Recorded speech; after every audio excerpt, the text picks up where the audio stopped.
I was 12 years old, my parents went on a trip to Texas and left me at my aunt's. They were expected to be gone for 3 weeks, and I had to deal with the boring house my aunt lived in. She had no video games, no DVDs, and no TV. What did they expect me to do for 3 weeks while they were out living it up in Texas? I remember how long those weeks dragged out. Every day seemed to last years as I waited for the 3 weeks to pass. Then, on the 3rd week, my aunt told me that my parents wouldn't be coming back for another 3 weeks.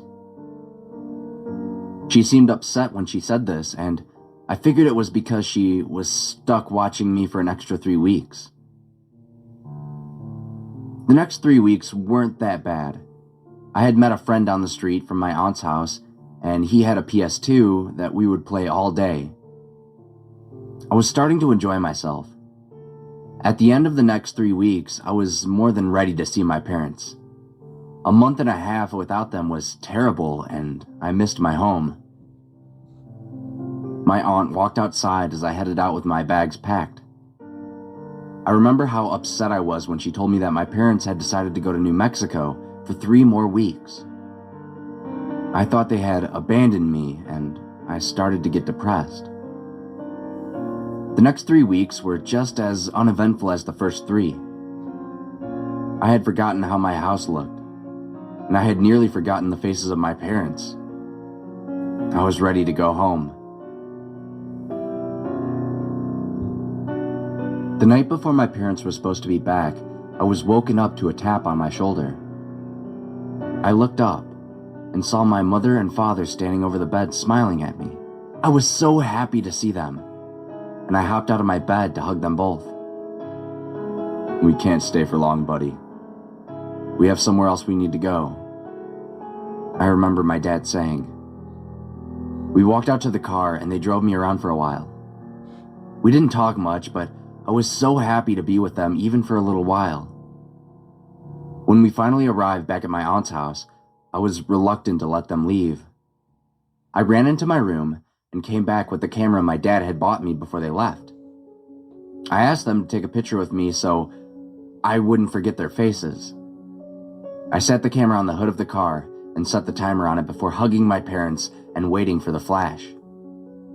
After that, my dad wrote something on the back of the picture and handed it to me before he and my mother got in the car and drove off.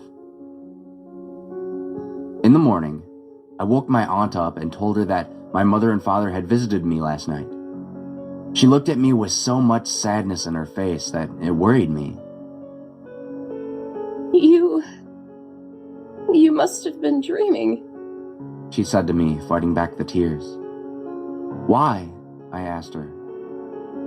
She hesitated a moment before she answered me. Tears were now rolling down her cheeks. Your parents died in a car crash on the way to Texas." I laughed when she said this. There was no way it was a dream. Then I remembered the picture I had taken with my parents, and I ran into my room to get it. I grabbed it without even looking at it and ran into my aunt's room to show it to her. "Look, this is the proof they were here." I handed it to her. When she looked at the picture, she screamed and dropped it. Her face turned as white as snow, and she covered her mouth. I was confused, so I picked up the picture and looked at it. The picture showed me standing out in front of my aunt's house, hugging the mutilated figures of my parents. I couldn't believe what I was looking at. I dropped the picture on the floor as my hands went numb. The picture landed upside down and I read the words written on the back. "We're sorry, kiddo.